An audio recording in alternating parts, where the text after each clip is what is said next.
সকাল বন্ধুরা, কেমন আছো তোমরা সবাই? ক্রেজি রূপু ব্লগের নতুন আরেকটি ভিডিওতে তোমাদেরকে অনেক অনেক ওয়েলকাম। তো চলে আসলাম আবারও দারুণ সুন্দর একটা ব্লগ ভিডিও নিয়ে। আর আজকের দিনটা কিন্তু ভেরি স্পেশাল, মানে আজকে হচ্ছে উল্টো রথযাত্রা। তো তোমাদেরকে রথযাত্রার অনেক অনেক শুভেচ্ছা আরও একবার। আর হ্যাঁ, ভিডিওটা তোমাদেরকে দিতে আমার একটু দেরি হয়ে গেল, মানে দু একদিন পরে দিলাম, তো কিছু মনে করো না। তো যাই হোক, সকাল সকাল চলে এসেছি বাইরে। আর সকালবেলার ওয়েদারটা এত সুন্দর, মানে সারা রাত তো ঝমঝম করে বৃষ্টি হয়েইছে, আর সকালবেলাতেও হালকা ঝিরি বৃষ্টির পরে এই রকম একটা ওয়েদার, কি যে ভালো লাগছিল না, কি বলবো তোমাদেরকে। তো যাই হোক, আগের বারে সোজা রথের দিন তো আমার প্রবলেমের কারণে আমি রথ টানতেও যেতে পারিনি, আর তোমাদের সঙ্গে সেরকম কিছু শেয়ার করতেও পারিনি। তো মেলা টেলা ঘুরে এসেছিলাম, তোমরা তো সেগুলো দেখেইছো। তো আজকে হচ্ছে আমাদের গ্রাম থেকে যে রথ বের করা হয়, সেই রথের সঙ্গে আমিও যাব রথ টানতে, আর তোমাদেরকেও সঙ্গে নিয়ে যাব। তো চলো স্কিপ না করে পুরো ভিডিওটা দেখে নাও।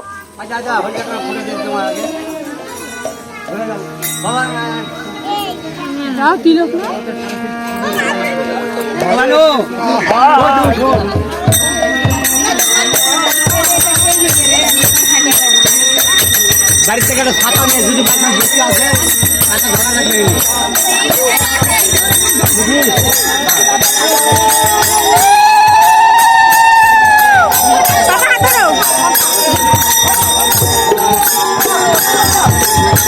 জয় জগন্নাথ প্রভু কি জয়, জয় জগন্নাথ প্রভু কি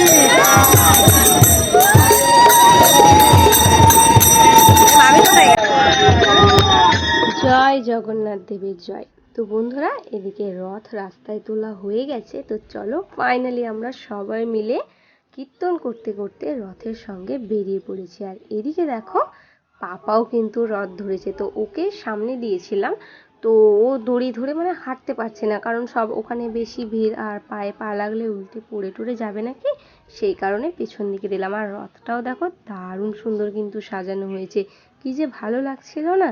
তো যাই হোক, চলো এই রথযাত্রায় তোমরাও আমাদের সঙ্গে থেকো কিন্তু।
জগন্নাথ দেবের রথ টানতে টানতে অনেকটা দূরে চলে এসেছি, মানে গ্রাম থেকে বেরিয়ে রাস্তা পার হয়ে যে দোকান বাজার আছে সেখানে। তো এখানে দোকানদারেরা মিলে একটু ভোগের আয়োজন করেছিলেন। তো তো সেগুলোই রাস্তার মধ্যে রথ দাঁড় করিয়ে সেখানে ভোগ দেওয়া হচ্ছে। তো এটা আমি আর বছর থেকেও দেখেছি, মানে প্রথম যখন আমাদের গ্রাম থেকে রথ বের করা হয়, তো যখন রথ টেনে নিয়ে যায় যার যার মানে গ্রাম থেকে যখন বের হয় না, তো যার যতটুকু সামর্থ্য বা যতটুকু ইচ্ছা এখানে ভোগ নিবেদন করেন, দক্ষিণা দেয়, তো সেই সমস্তই এখানে করা হচ্ছে। তো ঠাকুরমশাই একটু পুজো করে দিচ্ছেন, আর ভোগ প্রসাদ টোসাদ সব কিছুই এখানে দেওয়া হয়েছিল। তো তোমরা সঙ্গে থাকো, সবটাই দেখতে পাবে। আর রাস্তার ধারে দেখো প্রচুর পরিমাণে কিন্তু লোক হয়েছে, মানে সারা গ্রামের লোক, সবাই তো তাও বেরোয়নি বৃষ্টির কারণে, সবাই যদি বেরোতো তাহলে দেখতে লোক কত।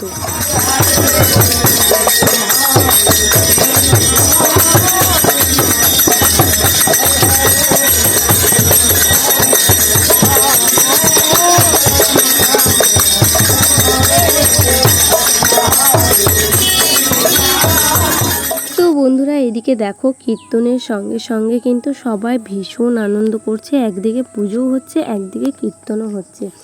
আর একটা কথা তোমাদেরকে আমি বলে দিই, দেখো জগন্নাথ দেবের কোনো কপিরাইট ফ্রি ব্যাকগ্রাউন্ড মিউজিক আমি পাইনি গো।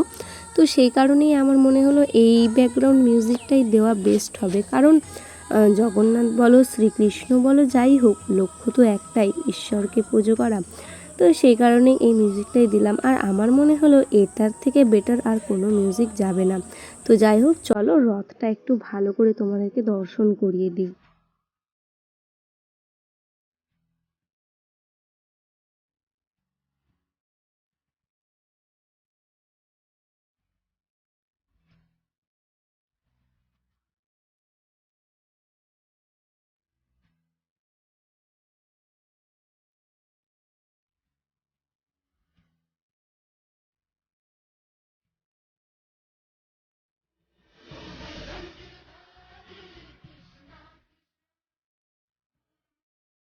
তো বন্ধুরা চলো, এখন জগন্নাথ দেবের প্রসাদ খাওয়া হচ্ছে, তারপরে আরো গোটায় রাউন্ড দেবো। তো চলো প্রসাদটা খাওয়া দাওয়া করে। আর এই যে পাপা দেখো, এই যে পিকলু আর খুগিকে নিচে বসিয়ে দিয়েছে, ওরা তার পাতা ধরে থাকতে পারবে না, তো সেই কারণে। তো এখন অর্ধেক রাস্তাও আসেনি, আরো অনেকটা দূর যেতে বাকি আছে, ঠিক আছে, পুরোটা ঘোরা হবে। চলো সঙ্গে থাকো।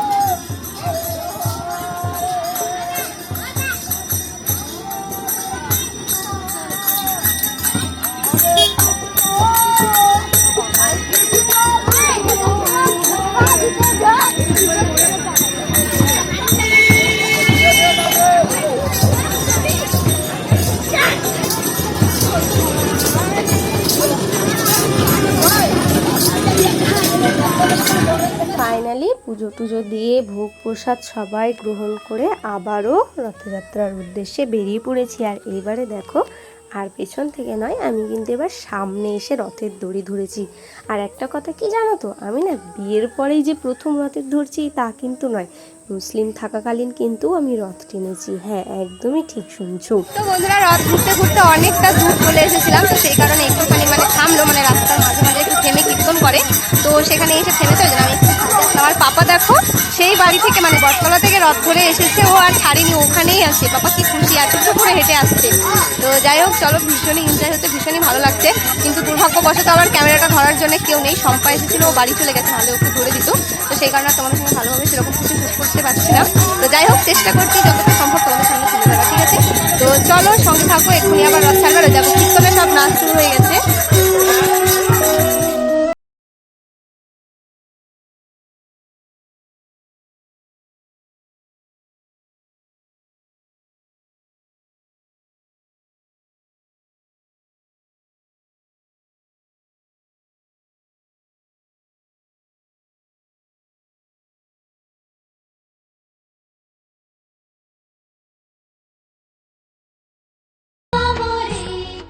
বন্ধুরা, তোমরা এখন হয়তো বলবে যে মুসলিম থাকাকালীন আমি কেমন করে রথ টেনেছি, মুসলিমরা তো এগুলো মানেও না, বিশ্বাসও করে না। তো অ্যাকচুয়ালি কী বলো তো, আমি করতাম, আমার মা করতো।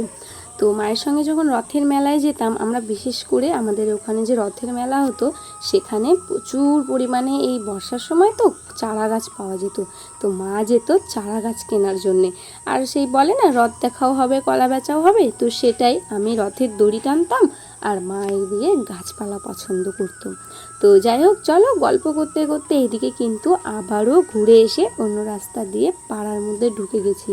আর এদিকে দেখো পাপা কিন্তু এখনও রথ ছাড়েনি, আর ফুগিও এবার রথ টানছে, মানে ফুগদের বাড়ির সামনে দিয়েই তো আসলাম, তো আবার বাড়ির দরজার ওখান থেকে আবার এসে রথটা ধরলো। আর এদিকে দেখো আমাদের বটতলায় ঢুকে গেছি, আর কি সুন্দর লাগছে না গাছপালাগুলো, ওয়েদার একদম ঝাঁ চকচকা। তো যাই হোক চলো, যেখান থেকে যাত্রা শুরু করেছিলাম আবারও ঘুরে এসে সেখানেই পৌঁছে গেলাম।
হ্যালো বন্ধুরা, এখন বাজে হচ্ছে 3:45। তো রথ ট্রেনে আস্তে আস্তে প্রায় 2:20 মতো বেজে গেছিলো। তো বাড়িতে এসে আবার মানে অনেকক্ষণ তো গেছিলাম, তো সেই কারণে পাপাকে আবার একটু ভাত খাওয়ালাম। মানে প্রথমত হাত পা টাত পা ধুলামই, কারণ যে রাস্তার অবস্থা হয়েছিল কাদার মধ্যে, এক পশলা বৃষ্টি তো হয়ে গেছে সকালে, তো সেই কারণে কাদার মধ্যেই ঘোরা হলো। তো যেমনই হোক বেশ মজা হয়েছে। তো বাড়িতে এসে আবার পাপাকে হাত পা টাত ধুলাম, আমিও ধুলাম, চেঞ্জ করে ওকে একটু ভাত খাওয়ালাম, আর আমিও এক মুঠো ভাত খেলাম। খেয়ে দিয়ে ওকে ঘুম পাড়ালাম, ঘুম পাড়িয়ে আবার ছাগলটাকে মাঠে দিয়ে আসলাম। তো মাঠে ওকে ছেড়ে দিয়ে এসেছিলাম, মানে গলার দড়িটা খুলে দিয়েছিলাম। তো মহারানী আবার কি করেছে দেখো, চোরের মতো এসে পাট বাড়িতে ঢুকে গেছে। ওই কোনায় দেখতে পাচ্ছ, এই যে একটুখানি সাদা দেখা যাচ্ছে, তো ওটাই আমার বাতাসি হয়। আর আকাশটা দেখো কি সুন্দর লাগছে না, সেই সুন্দর লাগছে আকাশটা। তো যাই হোক, আজকে আমাদের একটু তপন যাওয়ার কথা ছিল মেলার মধ্যে, কিন্তু তপনে যে হারে ভিড় হয়, তোমাদের দাদাভাই বললো যে এখন যাব না, যেহেতু পিকলু অনেকটাই ছোট, আর ওখানে যাওয়া মানে রিস্ক, যে হারে ভিড় হয়। আজকে যদিও আমি কোনোদিন দেখিনি, তপনেই যাইনি কোনোদিন, তো তপনে নাকি খুব ভালো রথের মেলা হয়। তো দেখা যাক, পরের বছর ইচ্ছা আছে, যদি এবারে তো আগের রথে তো বলদারে গেলামই, আর এক সপ্তাহের মধ্যে অত ঘন ঘন মেলায় যেতেও ভালো লাগে না, আর তোমাদের দাদাভাই নিয়েও যাবে না, তো সেই কারণে আজকে আর কোনো মেলা টেলা নেই। পুচু সোনা, আপুচি আসো, এ আমার পুচি, আয় আয় আয় আয় আয়, আসো, হাঁপিয়ে গেছো তুমি, আসো আসো পুচু সোনা, আসো আসো আসো, দৌড়ে আসো দৌড়ে আসো। ও গাছ উল্কাতে ব্যস্ত, এখন ওকে একদিন চান করিয়ে দেবো ভাবছি, আবার সাহস হচ্ছে না যদি ঠান্ডা লেগে যায়। তো যাই হোক চলো, পাট বাড়িতেই একটু বসি আলের মধ্যে, বাড়িতে লাইনও নেই জানো, গরম গরম লাগছে। তো তোমাদের দাদাভাই চলে আসছিলো একটু আগে, এসে হঠাৎ করে আবার ফুচকা টুচকা নিয়ে আসে। তো একটা ফুচকা চ্যালেঞ্জ করা হলো, সেটা পরের দিন নেক্সট ভিডিওতে তোমরা পাবে, দারুণ মজা হয়েছে। আসো, ওর আমার সোনাটা, আমার বাচ্চাটাকে আমি কোলেই নিইনি সকাল থেকে, আমার পুত্র সোনা। মাম্মা সবাইকে বলে দাও তো, বলো শুভ রথযাত্রা। ওরে সোনা রে, কোথায় ছিলাম আমরা, তুমি সারাদিন দেখতে পাওনি। বলি বাবলে রাগ করেছে আমার পুচু সোনা, রাগ করে দেখো মুখ ঘুরিয়ে নিচ্ছে। না না, আমার বাচ্চা তো তুমি, যাও খেলা করে যাও। আমার সোনাটা সারাদিন দেখতে পাইনি, বাড়ি এসছি, গেট খুলেছে আর দৌড়ে এসছে পায়ের কাছে, সাথে সাথে প্যা প্যা করতে আছে, মানে সারাদিন খুঁজছিল। আর তার মধ্যে দিনের বেলায় এভাবে ঘরে বন্ধ থাকে না, তো ওদের ঘরে তুলে দিয়ে তালা মেরে গেছিলাম, কারণ যদি বৃষ্টি টিষ্টি আবার আসে, তো সেই কারণেই। তো যাই হোক চলো, এখন মাঠে একটু বসি। আর হ্যাঁ, আমাদের রথ ঘোরানোটা কেমন লাগলো তোমাদের অবশ্যই কিন্তু কমেন্ট করে জানাবে। ভীষণ এনজয় হয়েছে, যদিও অতটা ভালোভাবে তোমাদের সঙ্গে আমি তুলে ধরতে পারিনি, সব কিছু শেয়ার করতে পারিনি, কারণ বুঝতেই পারছো রাস্তার মধ্যে পাপাকেও নিয়ে গেছিলাম, আর একা একা ওইভাবে হাতে ফোন নিয়ে হাঁটবো না, নিজেকে তুলবো না, রথ তুলবো না, মানুষজনকে ক্যামেরায় শ্যুট করবো, তো সেই জন্য আর হয়নি। তো যাই হোক চলো, আমার তো আর এক্সট্রা কোনো ক্যামেরাম্যান নাই, আর তোমাদের দাদাভাই যদি ক্যামেরাম্যান হয়ে যায় তো সংসার চালাবে কে, তাই না বলো? এখন তো আর ইউটিউব থেকে আমার সংসার চলে না যে ও ক্যামেরা নিয়ে ঘুরে বেড়াবে ফোন নিয়ে। কি মনা, কি গায়ে উঠবি, আয় আয়, ওই বাবারে কোথায় মাথায় উঠেছে দেখো, এত চিনে গেছে না আমাকে এখন। আয় কোলে আয়, ভালো করে আয়, দেখ দেখ তাহলে পাগলি, এটা আমার পাগলি, আমার পাগলি এটা। সকালবেলায় মাঠে নিয়ে যাবো, ওর মাকে বেঁধে দেবো, ওকেও ছেড়ে দেবো, তো তোর করে পেছন পেছন চলে আসবে বাড়িতে, আর ওর মা খালি ভ্যা ভ্যা করতেই থাকবে। চলো, ওর এখন গা হাত পা চুলকাচ্ছে, ওকে একটু চুলকে দিই। না চুলকে দিলে হবে না, পিকলুর মতো অভ্যাস হয়েছে জানো, পিকলুকে যেমন গা হাত পা চুলকে দিতে হয়, এনাকেও চুলকে দিতে হয়। তো চলো একটু মাঠে ছাগলটাও লক্ষ্য রাখি, একটুখানি বসি, আর পরে আসছি তোমাদের সঙ্গে, ঠিক আছে? চলো টোটো। এখন বাজে হচ্ছে 7:10, আর সন্ধ্যাবেলায় মাঠ থেকে আসার আগে মানে যে হারে মেঘ করেছিল, মানে একদম পুরো অন্ধকার হয়ে গেছিলাম, ভাবলাম কত জোরে বা বৃষ্টি হবে। একবারে ছাগল টাগল সব তাড়িয়ে নিয়ে বাড়ি চলে আসলাম, সে তো বৃষ্টিও হলো না, কিছু হলো না। তারপর দেখছি যে 6:10 বেজে গেছে, ওই জন্য আর মাঠেও ঘুরে যায়নি কো। তো এদিকে বাড়ির কিছু কাজ ছিল, সেগুলো করলাম। বাড়ির কাজ বলতে জামা কাপড় চোপড় এখন বুঝতেই পারছো, দুদিন ধরে শুকোচ্ছে না কো, মানে গন্ধ হয়ে গেছে বিচ্ছিরি রকমের। কাপড়গুলো বারান্দায় মেলছি, একবার করে বাইরে দিচ্ছি, আর যেগুলো দেওয়ার জায়গা পাচ্ছি না চেয়ারের মধ্যে ঠিকই করে রেখে দিচ্ছি। তো এরকম করে রেখে রেখে কাপড়গুলো একদম মানে বিচ্ছিরি রকমের স্মেল বেরিয়ে গেছে। তো যেগুলো শুকিয়েছিল সেগুলো আবার গোছগাছ করে তুলে দিলাম, যেগুলো ভেজা কাপড় সেগুলো আবার আলাদা রাখলাম। আর এদিকে দেখো বিছানা টিছানা সব ঝেড়ে নিয়েছি, ওদিকে হালুমো বসে আছে ঘাড় কাজ করে, আর পাপা এখন এখানে খেতে বসেছে, ওকে চিপসগুলো ঢেলে দিয়েছে দেখছো নিচের। তো যাই হোক, সন্ধ্যা টন্ধ্যা সব দেওয়া হয়ে গেছে, ওকে এখন একটু পড়তে বসাবো, আর বসিয়ে একটু রান্না করব। রান্না হচ্ছে দুপুরে করে গেছিলাম, হয়তো সকালবেলা রান্নাবান্না কোনো কিছু শেয়ার করতে পারিনি তোমাদের সঙ্গে, তাড়াহুড়ো করে রথ টানতে যাবো জন্যে। তো সকাল সকাল নিরামিষ করেছিলাম, বাড়িঘর মোছা কোছা আর করতে ব্যস্ত হয়ে পড়েছিলাম, তো সেই কারণে সকাল থেকে কোনো ভিডিও শ্যুট করতে পারিনি তোমাদের সঙ্গে। তো ডাল, মুগের ডাল করেছিলাম, আর সোয়াবিন আলু রসা করেছিলাম। তো ওগুলো তরকারি আছে, তার মধ্যে বাবা আবার আজকে খাবে না, বাবা আবার আজকে এক জায়গায় কীর্তনে গেছে, তো ওখান থেকে খাওয়া দাওয়া করে আসে। তো সেই কারণে অল্প একটু শুধু ভাত নামাবো আমাদের 3 জনের জন্য, তো ভাত নামালেই হয়ে যাবে। তো চলো। আর পাগুলো যা কামড়াচ্ছে, একটা কথা কি জানো তো, মানে ঠাকুরের কোনো কাজে বা ঠাকুরের নাম নিয়ে যখন কোথাও যাই, কিছু মনে হয় না, বেশ ভালো লাগে, মজা আনন্দ হয়, কিন্তু পরে এসে জানি না কেন অবস্থা খারাপ হয়ে যায় আমার। মানে অতটা রাস্তা হাঁটাচলা করে গেলাম হেঁটে হেঁটে, কিছু মনে হয়নি, বেশ ভালো লাগছিল, একটুকু ক্লান্তিবোধ আসেনি জানো তো রাস্তার মধ্যে। কিন্তু সারাদিন ভালো ছিলাম বাড়ি আসার পরে, এই এখন মানে আস্তে আস্তে যখন দিনটা ঢেলে আসছে, তখন যেন শরীরটা মানে ক্লান্ত, শরীর বলতে পায়ের গোড়ালিগুলো খুব ব্যথা করছে। তো যাই হোক, ওই জন্য আজকে আর বেশি লাফাঝাফা কিছু করছি না, ঘুরে ঘুরে আর তোমাদের সঙ্গে কথা বলছি না। দেখো থেবড়ে বসে আছি এখন বিছানার মধ্যে, আর ঘুরে উঠে যাচ্ছিও না যে কোথায় সেলফি স্টিক, কোথায় স্ট্যান্ড, কি আছে পড়ে থাক। তো যাই হোক চলো, গরমও লাগছে, ফ্যানটাও দিতে ভুলে গেছি। ঠিক আছে চলো, সঙ্গে থাকো, আমি একটু ভাত বসিয়ে দিই, আর পাপাকেও পড়তে বসাই, কারণ ওকে পড়তে না বসালে আবার হবে না, সকালবেলায় ওর দিদিমণি আসবে, তো অনেক লেখা টেখা দিয়ে যায়, তো হোমওয়ার্কগুলো করাতে হয়। তো ঠিক আছে চলো, সঙ্গে থাকো, আসছি পরে। বন্ধুরা, আমাকে দেখে একটু অবাক লাগছে, তো আমি আজকে নিজেই অবাক, কিছু করার নেই। তো কিসের জন্য অবাক সেটা এখনই তোমাদেরকে দেখাচ্ছি। মানে যে মেয়ে আগে 12টা 1টা অবধি মানে এডিট করে, কোনো দিন 2টো অবধি, 2টো বেজে যায়, মানে আমি বলে বলে সে ঘুমায় না, সে মেয়ে আজকে 9:30টায় ঘুমিয়েছে। মানে এটা ভাবা যায়? এটা ভাবলেও অবাক মনে হচ্ছে। তোমাদেরকে দেখাচ্ছি দাঁড়াও, যে সারাদিন মানে এত কষ্ট পাওয়ার পরে ও হেঁটে হেঁটে, এ তো একা না, বাবুটাও দেখো, ওই যে সারাদিন রথ ঠেলেছে, মানে রথ ঠেলে ঠেলে মাও বেটা একদম সন্ধ্যাবেলা মানে খাওয়া দাওয়া কমপ্লিট হয়ে গেল 9টার পরে, দুজনায় বিছানায় ঘোরাঘুরি করতে করতে শুয়ে পড়েছে।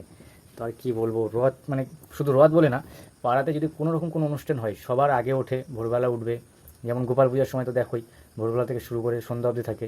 আবার মানে এই রথের সময় সকাল থেকে, মানে আমাকে আগের দিনই বলে রেখেছে আমি কিন্তু রথে যাব, এই করবো ওই করবো। তো সকালে উঠে রান্নাবাড়ি কমপ্লিট করে, মানে আমরা তো খেতে আসবো, সে কারণে রান্নাবাড়িটা করতে হবে, না তো কিছু করার নেই, না ছাড়া আমরা আবার খেতে পাবো না। তো ও রান্নাবাড়ি কমপ্লিট করে সেই 10টার দিকে গেছে, ওখান থেকে পুরো হেঁটে হেঁটে হেঁটে হেঁটে ঘুরে এসছে, সে খুবই ক্লান্ত হয়ে গেছে আমার সোনাটা। তো আর কী বলবো, আমার মানে এত ভালো লাগে এর এই স্বভাবগুলো, কিছু বলার নেই। মানে আমি খুব খুশি, এই সত্যি বলতে আমি খুবই খুশি একে বিয়ে করে, কিছু কি আর বলবো। যে আমি আশা করি হিন্দু ঘরের মেয়েকে বিয়ে করলেও মনে হয় এতটা খুশি হতাম না। কারণ আমরা কি চাই, আমরা চাই যে আমাদের ঘরে যেই বউ হোক, ভালোবাসা তো ঠিকই আছে, তারপরেও আমরা চাই যে দেবতা ঠাকুর ঠুকুর নিয়ে সবসময় সে ভালো থাকুক, সবসময় সে সেবা করুক, পরিবারের খেয়াল রাখুক। তো এর চেয়ে বেশি তো আমাদের কিছু চাওয়া নেই। আর এইটার কাছে আমি সব কিছু পেয়েছি, সত্যি বললাম, আমার লক্ষ্মী বউ একটা, কিছু বলার নেই। চলো বন্ধুরা, তো এটাই বলার জন্য সত্যি কথা বলতে বন্ধুরা, আমি বুঝতেই পারিনি যে ও আমার ভিডিওটা এইভাবে শ্যুট করবে। মানে সেদিন তো এত পরিমাণে ক্লান্ত হয়ে গেছিলাম, মানে আমি তো ভিডিওটা ইনকমপ্লিট করে রেখেই ঘুমিয়ে গেছিলাম। তো আমার মোবাইল কেন জানি না এখন আবার দেখে, মানে আমি কি ভিডিও শ্যুট করলাম, কত দূর করলাম, সব কিছু কেন জানি না এখন চেক করে, আর অনেকটা হেল্প করে। তো এত বকা বকে গেছে, অনেক কিছু আমি কেটে বাদ দিয়ে দিয়েছি, মানে কি বলবো, না হলে ভিডিওটা অনেক বড় হয়ে যাচ্ছিল এগুলো না বাদ দিলে। তো যাই হোক, ওর পাগলামি কথাবার্তায় তোমরা কিছু মনে করো না। ভালো থেকো তোমরা সবাই। আর হ্যাঁ, রথের শুভ মানে রথযাত্রার শুভেচ্ছা জানাই সবাইকে। মানে রথযাত্রার শুভেচ্ছা জানাচ্ছি সবাইকে, ঠিক আছে? আমি কথা বলতে গেলে একটু আটকে যাই, কারণ একটু লজ্জা পাই আর একটু ভয় ভয় লাগে কেমন যেন। আমি তো অতটা কথা বলি না আর অতটা সামনে আসি না তোমাদের, তো ওই জন্য একটু অ্যাডজাস্ট করে নিও তোমরাও। তো চলো, ভালো থেকো। আর যদি তোমাদের ভালো লেগে থাকে ভিডিওটা, অবশ্যই কমেন্ট করে জানাবে। সবাই ভালো থাকবে, ঠিক আছে? সবাই সুস্থ থাকো, ভালো থাকো। চলো রাখছি বন্ধুরা, গুড নাইট, বাই বাই।